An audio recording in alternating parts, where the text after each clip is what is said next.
Well, first and foremost, I would like to thank you for coming on the show. I greatly appreciate it. Well, thank you for having me and inviting me over. Of course, of course. So I was going to ask you, it's kind of like something that I always just start my podcast with to kind of get the conversation started. But how did you get started with training and fitness in general? Is that something that you've always done, or was this just something came about in your life that pushed you in that direction? So it's really funny. A lot of people always see me and they're really shocked when I tell them that my training age is only 1 year. Oh, Um, really? Yeah, that is shocking. Yeah. yeah, so I literally just started weightlifting consistently for 1 year. I did not know anything about bodybuilding prior to exactly a year ago. I Wow. like knew nothing of the sport. I only knew about Arnold. That's it. Um, but I actually started into, I would say, fitness or into the gym. I've always been an athlete. I mean, just Hmm. put that out there. I've done like a whole bunch of sports, but like 3 months at a time for each sport because like my mom just couldn't afford to keep me in the said Hmm. sport for a longer time. So it would just be like 3 months in karate, 3 months in gymnastics, 3 months in, wrestling, and 3 months in like a whole bunch of stuff. Yeah.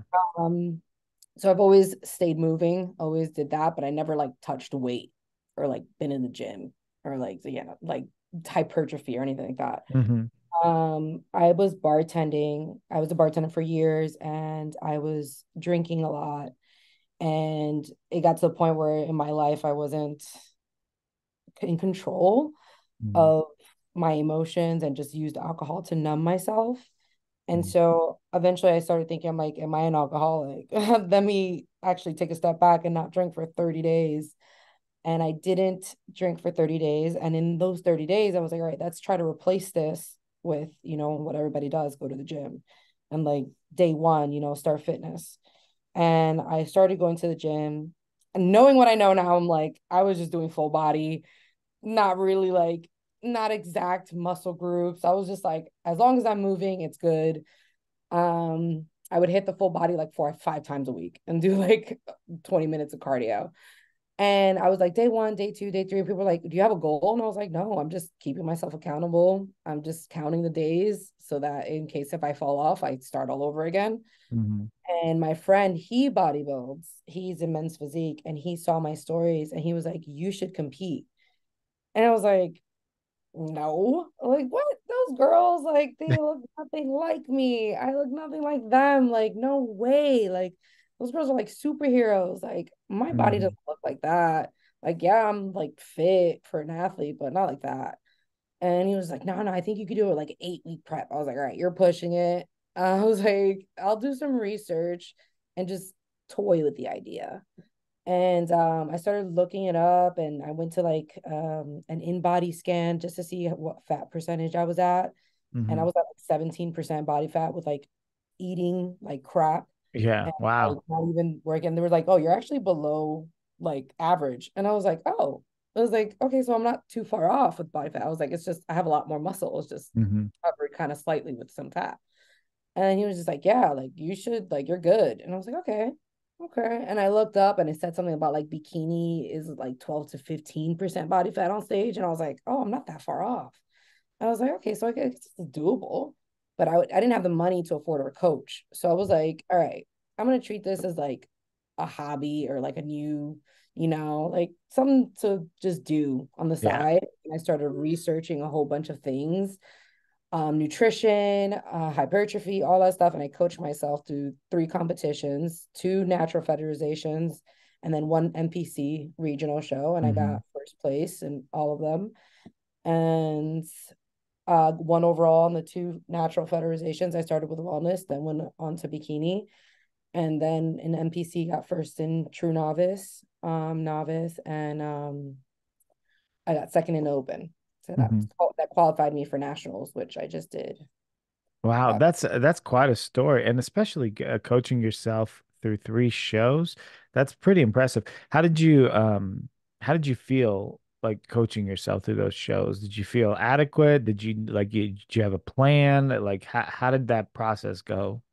So I went to college for biology forensics. Mm-hmm. So I have a science background, so I love anything science and anything with numbers. I absolutely adore. Hmm. So I was like, this was actually fun for me trying to figure out what made my body tick. Hmm. And I've never went on a diet. I didn't even know what a calorie was. I didn't know how much of fat of protein or anything like that. Like everything was brand new. And I was like, all right. And just learning all of that through like YouTube University articles, it was like fun because it was something new and something that I wasn't doing. Like I was already just going to work, making money, like just coming back home. Like I didn't do Yeah. anything else. And I was like, this gives me something to like learn and stuff. But during the process, like in the beginning, it was really, really hard because I knew no one in bodybuilding. I knew no one that would has gone through it. I didn't know who to like rely on or ask questions. So I felt very alone. I was like, and then people were like, well, why are you doing it? And I was like, well, I said I was gonna do it. So like in the beginning, when I was going down in calories of how I thought I should go down, I was like suffering. And I was just like, oh my God, this sucks, man. I was like, I barely have energy to lift. I'm losing weight. Like that's good. The scale's going down, but I didn't exactly what to look. I didn't know what Hmm. to look for. I was just like, I just need to shed body fat so you can see muscle. Yeah. And so it was just it sucked, but it felt good to know that I kind of did it on my own, Hmm. that it showed on stage enough to win first place. Yeah. And I just got addicted and I was like, all right, let's go to the next show. And then I was like, all right, let's go to an NPC. I want more competition. Like, I Hmm. want to go against, like, I know naturally I look great. So I was like, I want to go against the girls that supposedly are enhanced. Right, So right. I was like, all right, let's do that. And doing that, I was like, all right, let's go to Nashville. Like, it just Yeah. kept going up and up. I was like, yeah, let's go for it. That's how But I was listening to Jay Cutler's podcast, and he had like a similar story when he was young. It's like he would just like he would go to a show and then he would just win and be like, "Oh, okay." And like so I guess I'm that good. Then like go to the next level up, and then win there too. Be like, "Okay." So it was like almost like he kind of validated like the win validated, "Okay, yeah, I am that good. So now I can step it up." And so so that's pretty exciting. What's interesting is you do coaching yourself as well?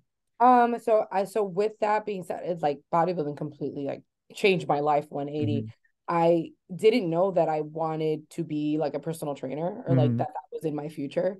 Yeah. So during the time that I was prepping myself, like from January to April, I started to think, hey, let me get certified and actually like make this transition in my life for career wise. As one route because I'm also an actress, but I can't control that. Yeah. I get Yeah. auditions randomly. I audition and then you forget about it, and then they call you, Hmm. they call you. So that's like not really in my control. And I was like, all right, that's something I can control. I really love fitness, and I Hmm. love that I transformed myself. If I could help other people do that, that's awesome. And I want to have a leg to stand on. I don't want to just be like, hey, yeah, you know what, I did this and I can prep you too or coach you too. I want to have some credentials. So I did get Right. certified in through ESA. And then I was like, all right, let's make this transition. So I was like, let's look for gyms that I could work at so that I also have that as my back, like Hmm. my Hmm. job. And so I started to create like the whole platform, like online, like doing all like the contracts, everything. Like I wanted it to be legit. And I didn't really start because I got into my own head because I was like, I'm not ready yet. Like it's just started. I'm not ready yet. And people are like, you are your result. You are your package. Like use yourself as advertisement. And I was like, yes, I understand that, but my body is not their body. And I was like, you can't do Yeah. that. Hmm. So I was just like, but they were like, there's so many other people that are no less than you that have clients. Like you can do this and you have a passion for it, you have a knack for it. Like just do it. And I was just like, it's really like getting into your own head. It's Hmm. the my pitfall. But I did start and I did like launch it like probably like a couple weeks ago, like right Hmm. before nationals, because I was like in prep, I was too focused and I was like, all right, I can't really focus Sure. on clients right now. But Yeah. It's yeah. interest. It's interesting because like the reason I ask is because a lot of times you'll see coaches and they don't prep themselves, right? Like even if they're like elite level, they're always coached by someone else. So it's hard. It's like it's interesting to be your own coach and to get yourself to the level of nationals on your own, it's like you have that. I mean, I know you went and got your credentials, and that's fantastic and that's great. But I think a lot of times people will also, on top of that, look at the fact that you coached yourself to a high level, to the national level. That says Well, a lot. let me clarify. I did get a coach after my Mhm. third show. I was like, Okay, for nationals, I was like, I need to get out of my own head because I needed objective eye. Because sure. I got to the point where I was like, this is a lot, Mhm. and this is a national level, this is big leagues, and I'm a little bit underqualified. I was like, I just found out about bodybuilding at that point 4 months ago. I was like, Right. hold on. I was like, let's take a seat back. It was a little hard for me to release the reins because I was so Mhm. used to being in control. And I'm like, all right, well, I know my body now. I know my body works well with low fats, higher carbs, and all that stuff. So like it was a little hard to like not be like, hey, I'm coaching myself, but like you're also helping me as well, kind of thing. Mhm. But Mhm. I did get an IFBB Bikini Pro as my coach now to get me to nationals, and she got me conditioned because my feedback was tighter legs. My Mhm. upper body was perfect. They said don't touch it, and it was just tighter legs, and I was like, awesome, I have one feedback. Well, So even with that being, I mean, I get what you're saying, but even with that being said, to the point where you're going to nationals, you coached yourself, oh right? yeah, Yeah. yeah, And so like with that, like I feel like when people look at that, like like the proof is in the pudding type of thing. It's like you did it yourself, so like it shows people that you're not just talking, you're actually like putting the what you're saying to work. And so of course I understand, you're getting coaches when you're at the higher levels because obviously like you said, sometimes you can't look at yourself in the same way that someone else can see you. Sometimes you maybe you think less of your physique than you should, or maybe you think more of it than you should. It's like that second pair of eyes is really helpful, and also the coaches a lot of times can take the stress away from you and add, obviously add knowledge. Who did you, if you don't mind me asking, who did you get as a Marissa coach? Wu. Okay, okay. And she did Yeah. a great job with you. I saw the pictures. It was, I Yeah, mean, so I had after my third show, I also didn't I didn't have a posing coach at all for those three hmm shows that I did and prep myself. So I literally was just going off YouTube and stuff like that. So I didn't have a posing coach. And then my friend was like, hey, you need to get some opposing coach for nationals. Like you can't just wing that. And I'm hmm like, all right, let's get a posing coach. So I got Marissa Wu as my posing coach first. And I was still like, all right, well, who am I gonna have as coach? Um, and then I looked at Fit Body Fusion at that point because I was like, oh, that's nice to have a team, backstage. I've always been backstage by myself. It'd hmm be nice to just have like a coach back there and there's a whole team and there's other girls and like that would be a nice feeling. So I did join Fit Body Fusion for a small bit. I was in the process of donating eggs to a couple. So I was hospitalized in May Oh. because I got a rare side effect from the surgery, which Mm. it entail was because I was such low body fat in April.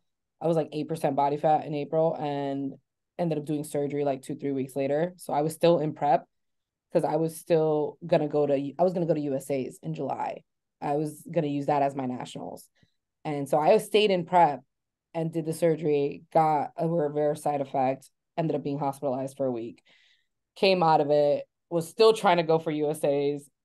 At 4 weeks out, I was not looking 4 weeks out. I was like, all right, we're gonna have to pull it because it's not my body's not working with the diet, it's not working with the cardio, it's just not working. Mhm. And so I had to let my body kind of like recover. So I only let it recover for like at least a month and a half. And then we went and started prep for this national show in That's December. wild. How, so you end up getting you said a rare infection then? Yeah, it's a rare side effect. So I was donating eggs and I got OHSS, which is ovarian hyperstimulation syndrome. Basically, I had like all the risks to get that. Like I have PCOS naturally. Oh, there's a thumbs up. I have Yeah, PCOS that's wild. naturally. I was really highly fertile, like throughout the process. I had like 40 eggs in each ovary.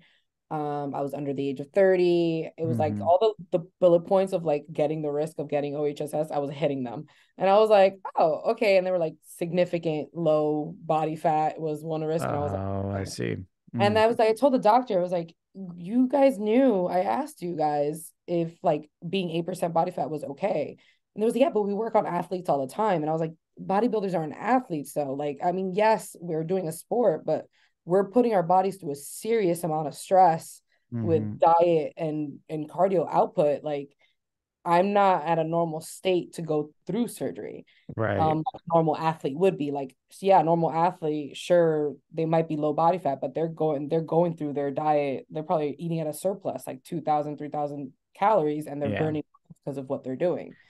Yeah, Um, it's not the same thing. It's like it's and that I think that just goes to the sh to show that like doctors aren't like really aware, which to their I mean, I don't necessarily expect them to know like what a bodybuilder goes through, but if you're coming in there with like sub, 8% body fat or whatever it is, it's like that should be red flags, hey, we might want to, hold yeah, off they on didn't. this or I what. guess they didn't like. They've never worked on a bodybuilder, so Yeah. they worked on athletes all the time. So we didn't think it was going to be an issue. So the trigger shot that is supposed to tell my brain to release the eggs, didn't work. Mm, So they had to give me another shot of HGH, which is a very uh a high risk of giving me OHSS, hmm. because of the high fertility and Yeah, PCOS. yeah, yeah. But they were like, we had to give you a small dose of HGH to release those eggs because we couldn't just leave those eggs in you. And I was like, oh my God, okay, fine. And they did it. And I ended up like filling up with a whole bunch of fluid in all the third spacing, going a little bit into my lungs. It was hard to breathe. I was super bloated. Ended up gaining like, or going up to like 163 pounds. Oh my goodness. Never been that heavy. Swollen, couldn't even see my knees, couldn't walk. I was there in the hospital. They were like, all your organs are pretty much failing right now. We need to keep you here to stabilize you. And I'm like, great.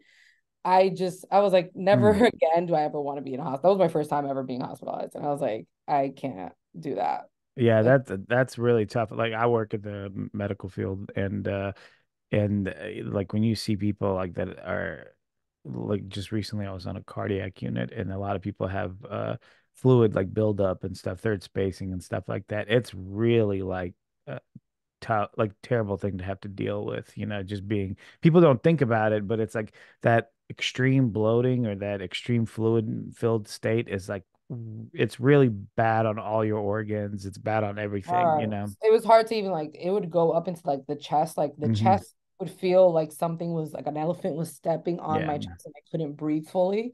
And I was so hungry and I couldn't eat because there was no space in like Mm. my stomach. There was everything was just being filled. And I was just like, I am so hungry, but I can't eat. If I eat, I feel like I'm gonna start hyperventilating because I don't have space to breathe. Yeah, yeah. Just Oh my nuts. And goodness. I they ended can't up draining imagine. me Hmm. of like 2.2 liters. And then my body regained some fluid because that's just what the body's gonna do. It's like reacting, it's trying to save itself and preserve Hmm. itself. So it was like the fluid's gonna come back, but it's not gonna be as much. And Yeah. I'm like, Yeah. cool. So how long did this process? So this was while you were in prep for nationals. For USA's, yeah, Oh, for July. That and was the then original nationals I was supposed to do. okay, and so you didn't. I'm assuming you didn't end up doing that Oh, I then. didn't end up Yeah, doing because it. yeah, because of the I still situation. tried to push afterwards. Like I was in the hospital for a week, the end of May, the last week of May. June, I like laid off for 2 weeks.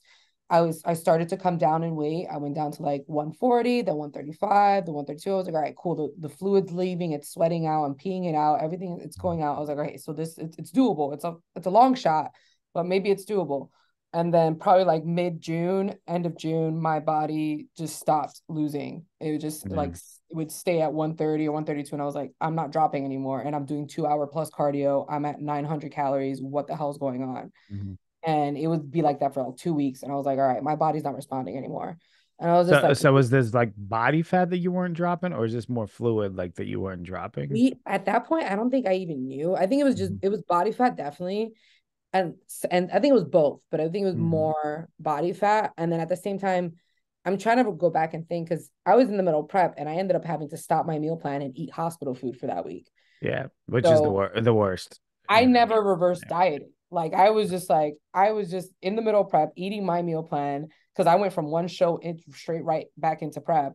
Mhm. And didn't get to reverse diet. So obviously your body's going to pack on fat, Sure. added in with the whole hospitalization of the side effect OHSS of building all that fluid. Mhm. So I was just like, it was a mixture of both. And then Yeah. my body was just like, we're not going to do what you tell us. Like, Yeah. we're done. We need to recover. And so 4 weeks out, I was like, there's no way. I'm not 4 weeks out body. Like it's not Yeah, happening. yeah. And who knows with everything going on, even if you drop the weight, like what your body would look like at that point, you might drop it and still not be in like in the condition that you want to be in, to step on stage. Exactly. So, Exactly. I mean, even with then, I only let myself recover for like a month and a half. And then I said, I want to pick the last show of the year, Nationals in Texas. And so I was like, all right, let's do that. And even then at Nationals in Texas, my feedback was abdomen distension. And I was like, hmm I was still 8% body fat and the most leanest and conditioned I've ever been in my life. hmm hmm Yet my abs were coming out and I was barely had anything backstage for pump. I was like, my digestion is to shit. Like it's not working. And throughout prep, my digestion wasn't working. They told me to go to a GI doctor, but I was in the middle of moving from New York to LA. So I never went. So yeah. actually I have a GI doctor appointment today. So I was like, I know something's up. I didn't really let my body fully recover. So I'm giving it a more longer time of an improvement until the next national show next year. Yeah, I mean that's a good obviously digestion is a huge thing, especially for a fitness competitor, because again, you're talking about stomach distension, you're talking Mhm. about like, being able to eat the right foods and hold them down and all that and have them processed appropriately. It's a chain thing. It's a, domino effects. If you don't have your digestion right, it can like it can really skew your Yeah. progress. I It's literally just did blood work and they were like, your liver enzymes are a little elevated. Your T3 free is like low. And I was like, holy crap. I'm like, all right, we need yeah. to fix this before we actually go into the next prep. Right, because I mean, if you're talking about your T3 is low, you're probably that also adds to the fact that you're, hard to lose weight, so all those things are like a combination. But yeah, I mean, but you still went through, you went to Texas, you did the show. How, I know you were talking about the stomach distension and all that, but how was the prep for that? Like, did you everything go fairly smoothly or? Um, it was in the beginning, it was so the beginning was like the first 7 pounds was it like shut off quickly, and I'm assuming that was the water hmm from the surgery.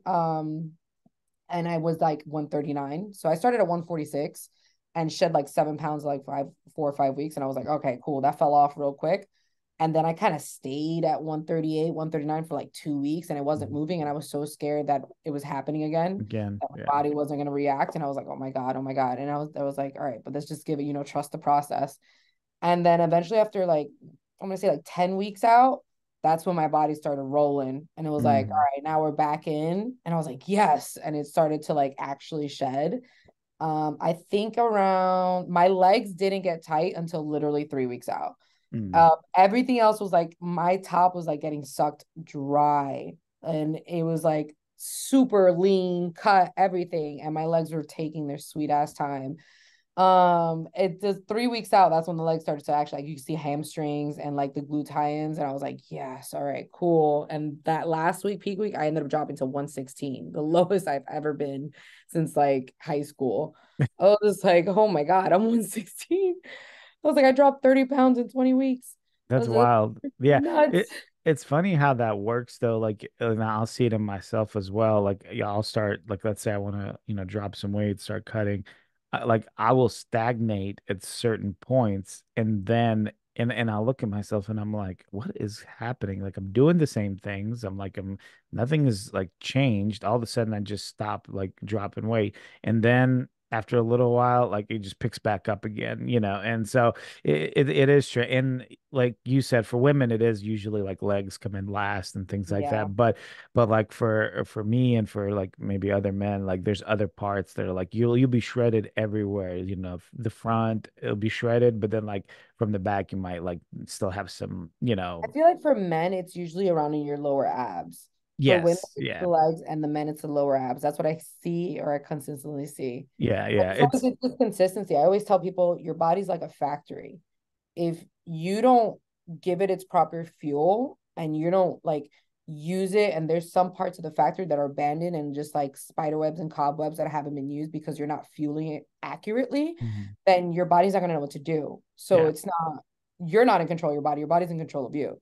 If you start fueling it with the same food and being consistent every single day, even if you have some weeks that are stagnant, your body's going to catch up. Those little machines in that factory is going to start running up and be like, oh, wait, we need this machine because she's starting to eat some more protein here. So we need this machine to break that down. Oh, she's starting to eat more fat. So these fats are healthy, though. These are not like those other fats. We needed this machine to break that down. And then eventually starts working like well-oiled machine and it starts burning accurately. So Yeah. it doesn't Yeah. matter how much you actually eat. I mean, it's more Kaiko, it's calories in versus calories out, obviously. But yeah, it's like, Yeah. it's simple. Yeah, yeah, yeah, for sure. It do people do try to make it a little bit more complicated than what it really is.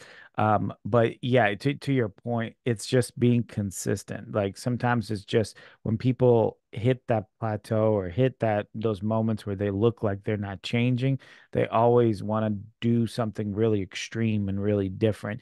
And a lot of times you just need to keep doing what you're doing. It is working. You just have to give it the time. People always the phrase people always use is like to respect the process, and that's really what it is. It's like is you just have to allow the process to take place, and if you try to undercut it, it just never works out well. So And trust me, I'm definitely a kind of person that I'll get impatient and I do end up being impulsive. Like my friends always be like, yeah, you definitely need a coach because you will change up. And that was me during my prep where I prep myself. I would be like, all right, I feel like I need to change the data. I need to change the constant. I need to change a variable. I need to do something. And my friends would be like, but you haven't like waited a week or something to like see the results. And I'm like, yes, but I feel like I just feel like maybe just adding this one thing. Like, so I'm at fault for that as well. But it's definitely going through this prep has taught me is like, yeah, trust the goddamn process, even if you don't see the results right away. If you're doing what you need to be doing, you should see results. And then at the end package, you might be surprised to be like, oh, wow, I didn't think I was going to like that. But okay, now mhm. we know how we look like. Let's improve this. For sure, for sure. No, I completely agree with you. And so you go through this prep, you do your national show. How was the show itself, show day? Like, how did you feel? How was the setup and everything? How'd it go? So I was so excited to have like a coach finally backstage and my mom and like maybe my family. And then 2, 3 weeks out, I started to get notified. Only my mom can make it, but she can make it the same day. Like her flight gets in at 9 a.m. So I was like, all right, I'm gonna be there all week by myself. And I was like, all right. And then my coach was like, I won't be able to make it. She needed to move out of her apartment Mm-hmm. that same weekend. And I was like, oh my God. I'm like, okay. So, and I'm like, and who am I gonna know backstage? I was like, so I'm going to one of the biggest shows I've ever freaking done, and I know no one. I was like, all right. This kind of feels like even though I have a coach, I feel alone again. I Mm-hmm. feel like what I did back then when I prepped myself, and I was just like, all right. But by the time it was 2 weeks out, I was falling in love with my package. I was Mm-hmm. falling in love with what I was seeing. I was like, you know what? I don't even care what I place because this package already beat my last one 10 times over. Mm-hmm. Mm-hmm. Like beyond belief, like night and day. And I went through a hospitalization, had only 5 months of like prep, never had an improvement season because I just started freaking bodybuilding a year ago. So I've never Yeah. worked at a surplus or worked out accurately at a surplus. So I'm just like, what I just gave it needs an applause in itself. So I was just like, I'm good. I was like, I'm going in happy. I'm glad. I love to travel. So I was like, I'm going to another state. It's going to be an experience. I've never been to a Mm-hmm. national show. It's my first national show. This is big. It's only 1 year in bodybuilding, and I'm going to my first national show. I was like hyping myself up. It was great. I did have a little bit of higher hopes like 2, 3 days beforehand. I was like, Mm-hmm. I think I could place like top five. Like, Mm-hmm. Mm-hmm. and I was like, maybe I can like just win top two. Like, let me get my pro card first year in. Yeah, yeah. Like, do you know how many people have been like doing this for years and trying Yeah. to get their pro card? And I'm like, yeah, but I think I got it. Yeah. And it was just Yeah, like, I mean, I wouldn't. like, it's good to be realistic. Like, I think, you're right. There are a lot of girls that have been competing for a long time that, are still trying to get their pro card. But I wouldn't necessarily like put it out of your mind that it's possible to do it within a few years because there are plenty of people that have done that too. So, so Yeah, true, true. I think it's totally possible. And so, like you said, you've had a lot going on. And, the fact that you even made it to the show with a better package already, like, is a win. So, like, so you just take that. And, to your point about enjoying the trip and everything like that and loving to travel, I sometimes I feel like people they go to these shows and they're so focused, which it's great to be focused, but they're so focused on just the results and what they get and where they place, that they don't really get to enjoy the show, enjoy the process, enjoy the meeting people and hanging out and like and being somewhere new. It's like they're so focused on that result that they kind of miss out on all the benefits of competing, because let's be honest, I mean, if you're talking about money, like, bodybuilding is not necessarily a money making sport. Of course not. So like the benefits of it are like outside of that. And if you're so focused on, on where you place, you kind of miss out on all the benefits, so all the Yeah. blessings from it. So It's like it's so much money goes into it, especially for a national. So, oh my God, the hotel, the flight, the hair, the makeup, the suit. It's ridiculous. But it's like I've told several people, and it was several times throughout my prep that I had stress because of debt and money, and mhm, obviously that affects my body and physique throughout mhm, from weekly check-ins. But when it got down to it, and I had told myself, I was like, you could stop. You could stop right now. No yeah, one's forcing you to do this. Like, you didn't, like, before I had paid for the hotel or anything, I was like, you haven't paid for anything. You can stop right now and just go on with your life, go to work, come mhm, home, make your meals or not, or whatever, eat right, out.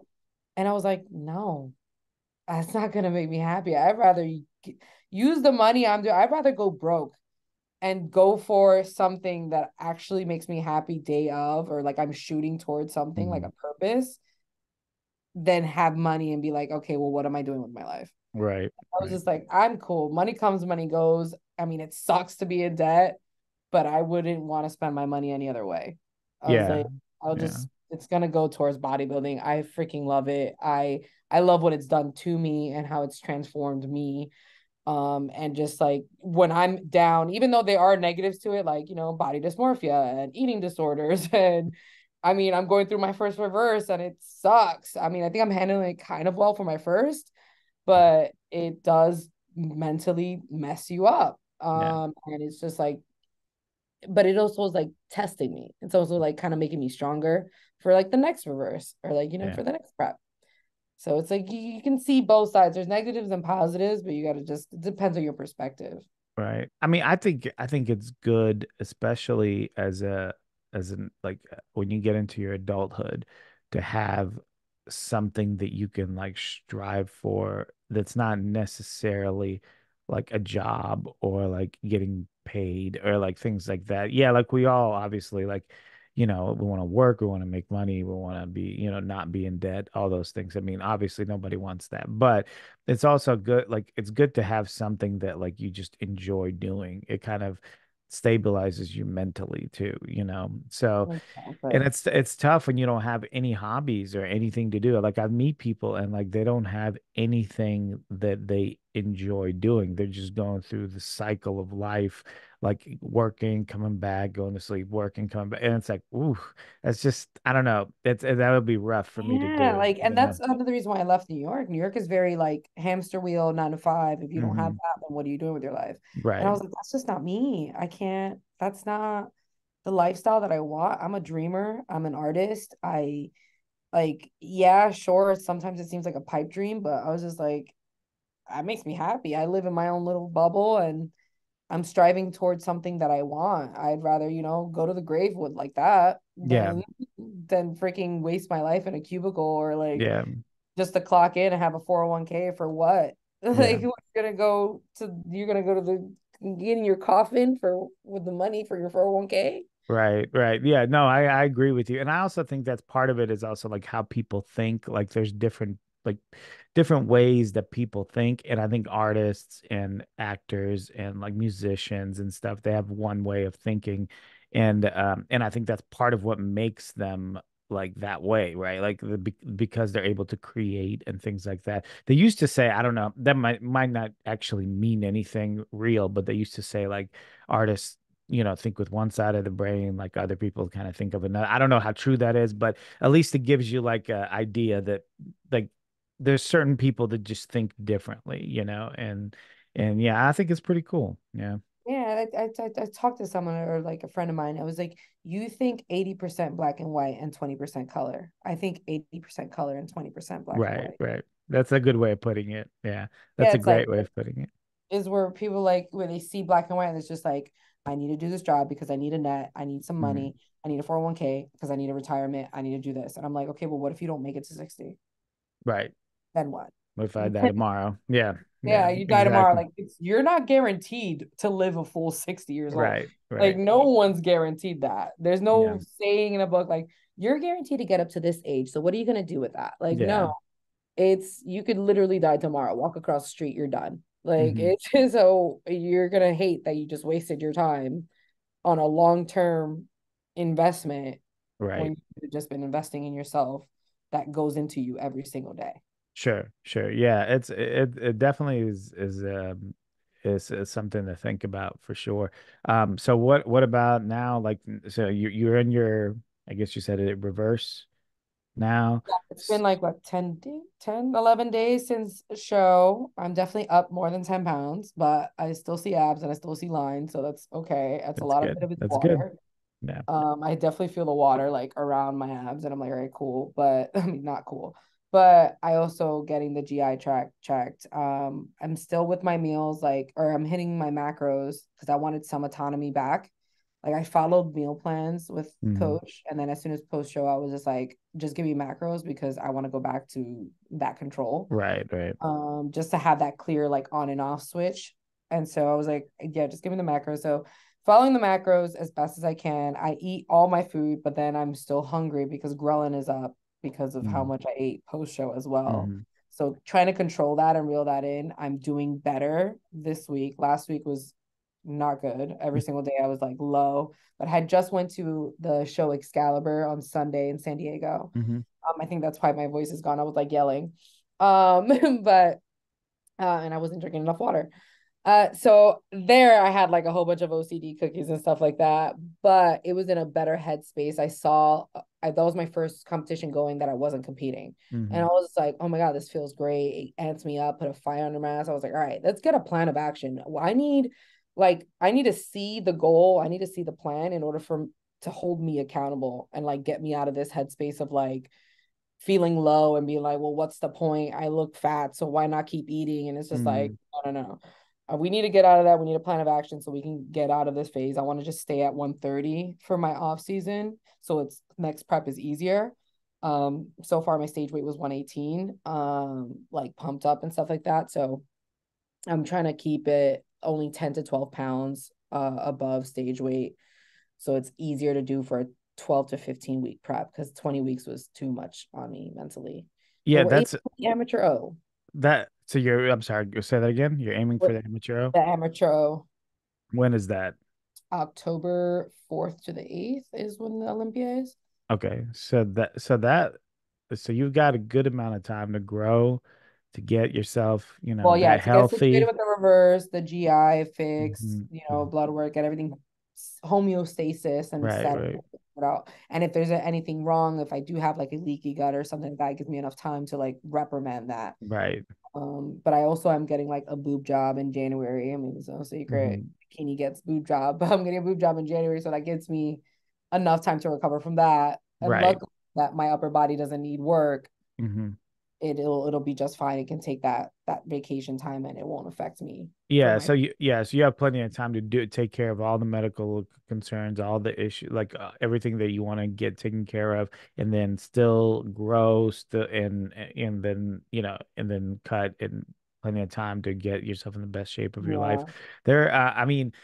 I like the idea of not getting too big too, because I feel like that's a big problem with a lot of competitors. I see it in men all the time. I don't know how Oh my God, prevalent. they go rogue all the time and they'll just like Yeah, anything and anything, it's like off season is like they look like a totally different like a person. meatball. Yeah, it's not, and there's something like kind of irritates me about that, because I feel like if you're an athlete, you should at least have like at least moderately look like an athlete in your off season. I'm not saying you have to look like you're on stage. Obviously, that's not the case. No, it's But not yeah, sustainable. but you shouldn't be like look, you shouldn't look like that, like terrible like that. And It just it's makes just prep harder, honestly. I yeah, mean, I don't want to go through that misery of like having to drop 30 pounds in 20 weeks. for I sure. was Yeah. like, I'm glad that that wasn't like my doing. Like, that wasn't me because I went off the rails and started eating Right. anything, everything. I was like, all right. So I know that I don't need to get up to 146. I can keep it at 130, 135, the Hmm. max. But we're gonna try to, keep it there and Yeah. just like eat maintenance.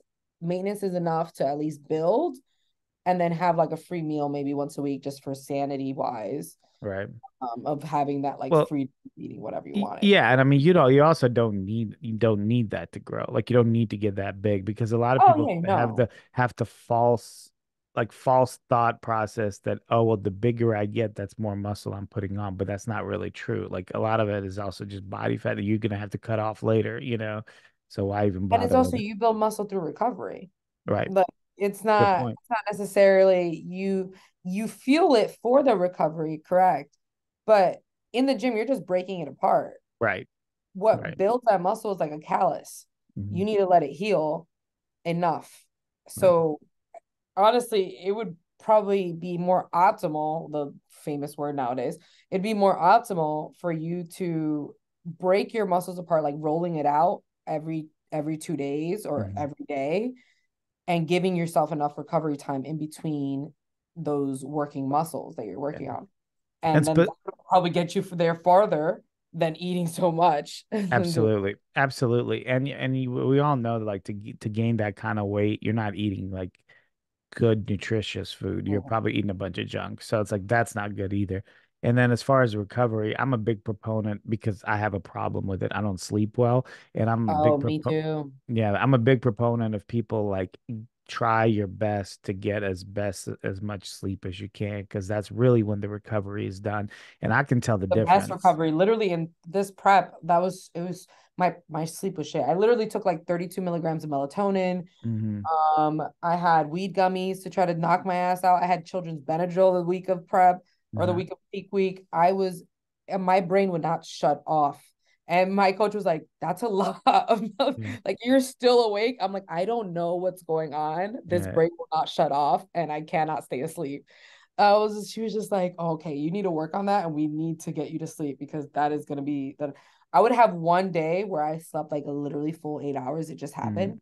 And Hmm. the next day dropped like 2, 3 pounds and like looked tighter. Everything was like nice. And I was like, oh my God, it's like magic. Yeah, I was like, it makes a huge difference, especially in water distribution. Like your sleep makes a huge difference in water distribution. If you don't sleep well, you'll wake up the next morning from whatever type of sleep you had, and you'll see that you're like bloated in areas that you weren't before just hours ago, like just the day before. And it makes a huge difference. And people don't believe it because it seems so like nuanced. Like yeah, it's like why would that make such a huge difference? But I mean that's how the human body works. Like it's that's literally I forgot who said it, but someone said it was like if sleep it was something that we didn't need at all, like say we could be vampires and didn't need sleep, it would be illegal right. of how Yeah. good it would be. Yeah, Of because how good it is, it's better than steroids, like out right. there. Right. It's just as illegal as steroids if we didn't need it. Yeah. It's Yeah, like, absolutely. wow. Yeah, I agree. I agree 100%. I think that's the best recovery. People like I don't know if you know who Habib is, but he was a mixed martial artist, a very famous Russian guy. And he said like when he was training, when he was before he came to the United States, like one of like people were talking about like recovery, and he's like, I don't understand. He's like, sleeping is recovery. He's like, that's all I do. That's all I did when I was, the best in the world. I was like, I just slept. Like if I was tired, I slept. If I needed more recovery, I slept. Like then I felt better and I, trained more. So yeah, true. I need something. I need something to help me with that. I mean, I put it off to like that I was hungry because I was at like 950 calories for like a good 2 months during my Hmm. my full prep and doing 2 hour cardio. So like going to bed, I was hungry. So I was Yeah, just like, all right, I can't sleep because I'm that makes hungry. a difference. Yeah. And so it really like affected me. So I'm really hoping that that was the case and it's not that I have a problem with sleep. And Hmm. it's just like, wait, now we have more food, we have more macros. Let's see if we can get good night's rest every single day Yeah, now. yeah, yeah, But yeah. And there's like techniques. I mean, I'm sure you can look them up online, and there's techniques to like help yourself sleep. Like turn off the TV like certain amount of time before. Like don't look at electronics, eat whatever. So there's like ways that you can facilitate better sleep. So that might also help. Yeah. I mean, yeah, and then I looked up like I looked up because I'm so used to doing my own research or prepping myself that I'm like throughout my prep, I was always constantly still doing research, even though I had a Mhm. coach. I was just be like, oh, there's certain magnesium, there's like 10 magnesiums, and they're like certain ones cause constipation, and then there's certain ones that actually facilitate Yeah. with the whole muscle growth and sleep and all that stuff. And it's like magnesium glycinate and magnesium sucrosomial. And I was just like, all right, so those two I need to focus on getting, not the oxide, which is also just helps with like clearing your digestion. And there's like citrate, but it also causes like constipation. I was just like, all right, we need to get the right magnesium, the right zinc. Like it needs to be the right nutrients and like Hmm. supplements. Hmm. I can't just be taking just random shit. Right, right. Well, and you don't, yeah, it's like if there's a lot out there that like there's a lot of stuff out there. Not all of it is what it says it is. Not all of it is good. Not all of it is exactly what you need. So it's like all that stuff takes research. A lot of times people just don't want to do the research. They would rather just take something and hope it works. And But I find that it so funny. I'm like, it's your body. yeah. It's your, wouldn't you want to know what is good for your body or what makes it Hmm. tick or like, like what goes in it or Hmm. anything like that? Like just You would think so, right? You would think so. yeah, like it baffles me that people would just be like, yeah, you know what, I just don't care. I'm like, what? That's what that's your body. Like you live Yeah. with your body every single day. Right, right, exactly. No, 100% agree with you. Well, hey, Chantal, I really appreciate you come on the show. I was going to ask you one thing that's kind of pivot away from Sure. bodybuilding and more into acting. So, are you in the acting guild? Are you at your level? So unfortunately, I had so many close calls, and it would always be like COVID happened, and then strike, and I'm like, okay. So no, I'm not in the Actors Guild. My agent is a SAG agent. Okay. But I have a manager as well out here. I have a manager in LA, agent in New York, but Uh-huh. they do several states, and I think I'm probably would be in it. I just haven't done much research in it because the whole Hmm. strike would be in it after I just did an episode on Power. Okay. Um, I just did an episode on Power in January. So that premieres in January now, Uh-huh. this coming year. So I guess when it premieres and I do have lines on there, that would probably get me into the guild. Yeah, because there's like a certain stipulations, right? Like you have Yeah, to there's to like be a part three of it. different ways. Like you either are, if you're a background actor, you have to have three vouchers.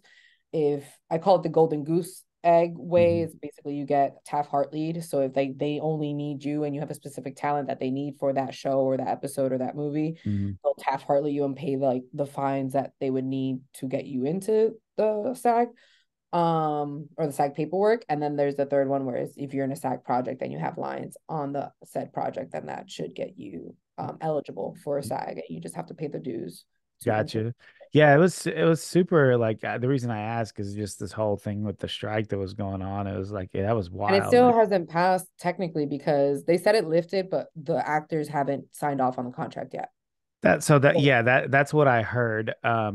So like at first I was following the writers like Mhm. guild and when then they went on strike then the actors joined them. But yeah, I heard like it's not completely signed off. Like everybody went back to work, but it's not necessarily like finished yet. So No, like, yeah.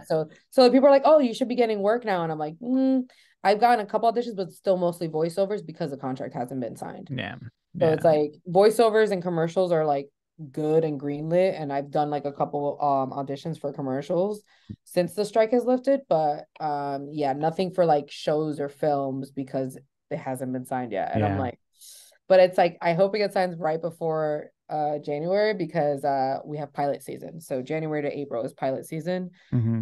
So that should be good. That should be a whole bunch of auditions coming in like January, So February. pilot season meaning that most shows or most like studios are doing pilots during that time, and that's when you like you're That's when more they're casting for their pilots. So casting. they've already Gotcha. like that's why they wanted to get the writers in as soon as possible or Hmm. like get that strike done with as soon as possible to get the writers in the room to write up all these shows and movies so that when pilot season starts, they can start casting for them.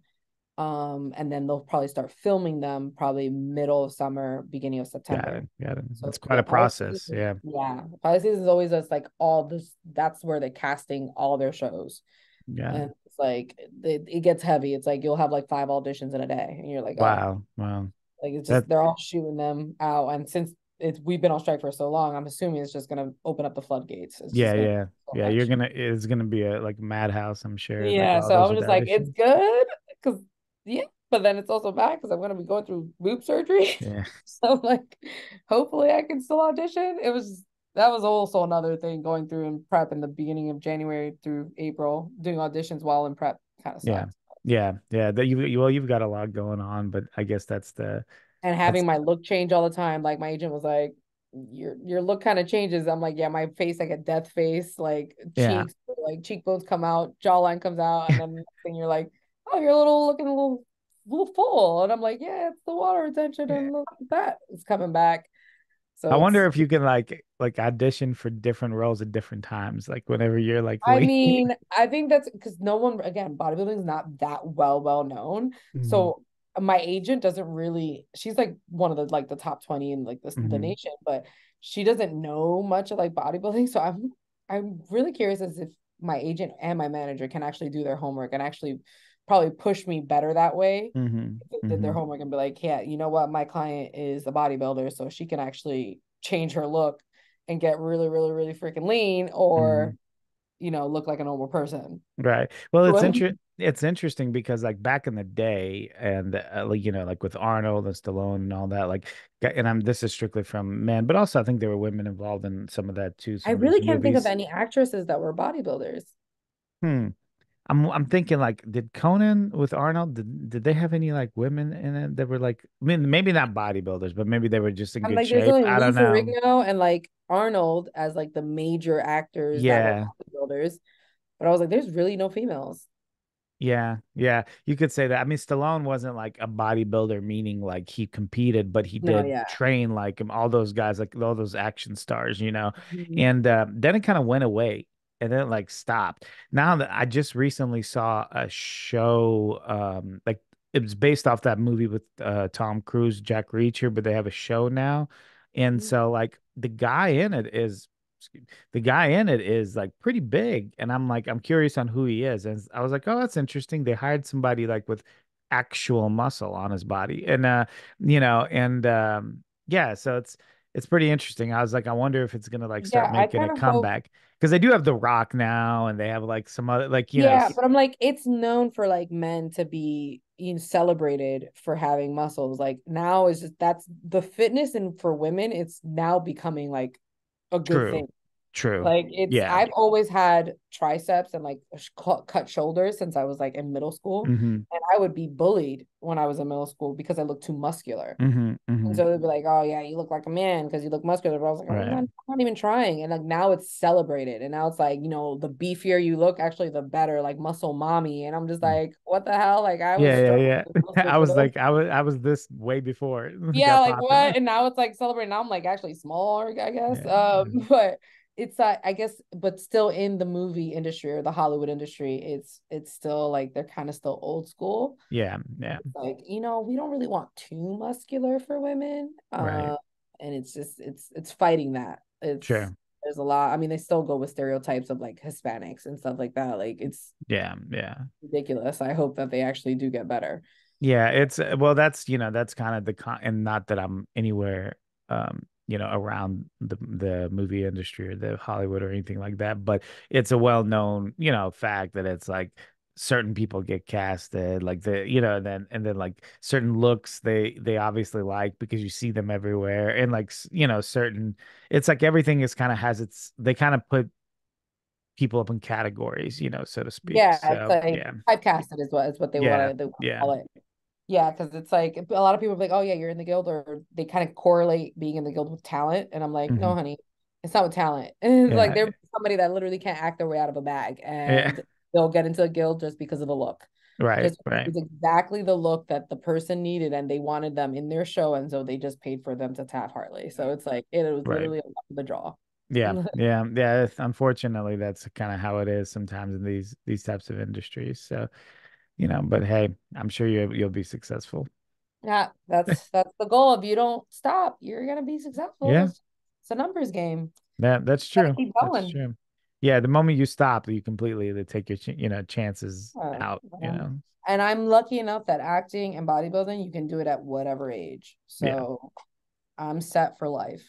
For sure, for sure. Yeah, there've been I've noticed in the past, I can't remember any of their names, but I've noticed like actors that like I haven't seen them for years and all of a sudden they'll show up in like shows and stuff like that. And it's like so, it doesn't necessarily have to end at any point. No, yeah. So And there's some yeah. actors that literally will be like old 70-year-olds that just started acting at 70. Right, right, They just needed exactly. an old person in that Right. show. And they just hit it off and they just kept it going. Right. So it's Yeah. like there's so many different routes and so many different like journeys and paths that it could go. It's like a Hmm. spider web. Like you can't tell. So you really can't compare your path or your journey to someone else because it's not going to be the same. Sure. Yeah, absolutely. No, I completely agree. Well, I don't want to hold you up too long, but I really appreciate your time. Thank you so much for coming on. Thank you for having me. This is great. This is Yeah, fun. of course. And if anybody wanted to reach out to you for coaching, for any podcasts or anything, maybe with acting, what would be the best way for them to do that? My Instagram is Chantelle.Cuevas. You can reach me on there. I have my coaching online intake form as well in my link in my bio. And yeah, that's my main form of contact. Awesome. And I'm gonna link everything at the bottom, make it easier for you to reach out to Chantel. All right. Well, thank you so much again. You take care. Thank you, you too. Yep. Bye bye. Bye.